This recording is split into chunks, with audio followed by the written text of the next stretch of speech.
Hello everyone. So today we're going to discuss the Section 10 condition of provision. So let me introduce myself first. I'm Vincent Jan Ibrahimino Tiba, studying Bachelor of Science in Criminology. I'm third year, Section C. So let's proceed. So what is provision? Provision is a privilege granted by the court to a person convicted of a criminal offense to remain in the community instead of actually going to prison or jail. Base sa pag-unawa ko sa provision na ito, ang provision na ito ay eligible lang ito para sa mga taong may malaking chances para magbago sa labas o sa community kaysa sa loob ng kulungan. Especially sa mga first-timer offender, pero korte pa rin ang nagdidesisyon nito. Sino-sino ang mga diskwalifikasyon sa provision? Una, mga nasistensyahan ng pagkukulong ng mahigit na 6 na taon. Pangalawa, nahatulang gumawa ng krimen laban sa pambansang seguridad. Pangatlo, mga nabigyan na dati ng huling hatol sa krimeng pinarurusahan ng pagkakukulong ng mahigit na 6 na buwan at 1 araw at multa ng mahigit 1,000 piso. So dito tayo para sa mga kondisyon kung ipagkakaloob na ang provision. Una, magpakita sa provision officer sa loob ng 72 hours. Pangalawa, mag-report sa provision officer ng 1 beses bawat buwan o mahigit. Pangatlo, hindi gumawa ng bagong makakasala. Pangapat, sumunod sa iba pang kondisyon. So ano-ano ang mangyayari if a provisioner violate the condition of provision? Okay. If the court find the provisioner guilty of a serious violation of the condition of provision, the offender may ordered to serve the original sentence imposed.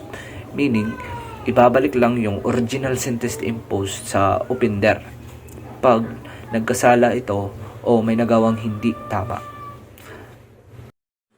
So para naman sa mga nasistensyahan ng 1 taon pababa, bibigyan sila ng provision duration ng 2 taon.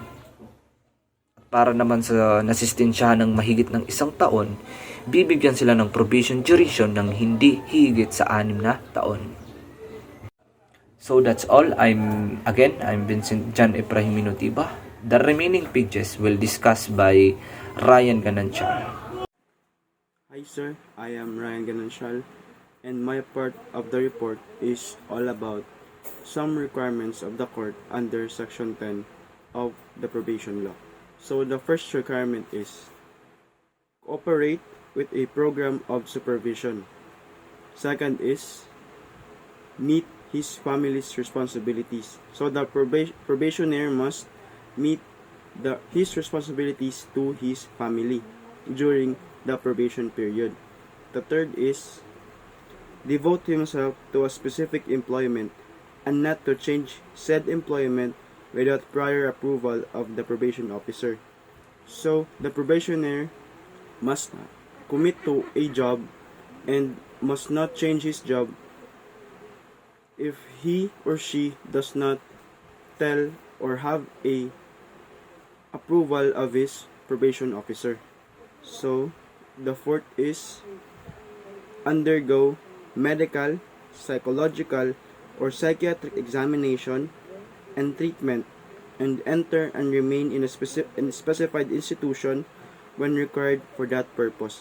So, the probationer must undergo psychological and or psychiatric examination, and he or she must stay during the medical period.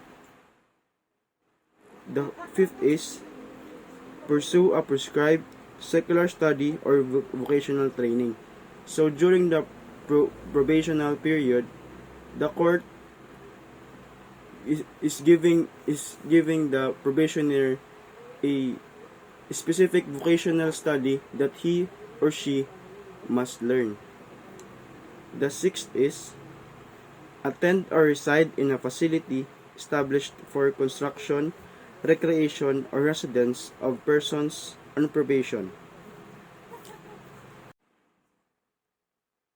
Next is refrain from visiting houses of ill repute. So the houses of ill repute example is places that men pays to have sexual interaction with females or males. Next is abstain from drinking intoxicating beverages to excess. So during probation period, the probationer can drink alcoholic beverages but not too much. Next is permit the probation officer or an authorized social worker to visit his home and place of work. So the court allows the probation officer or a social worker to visit your performance or your attitude in your during your probation period.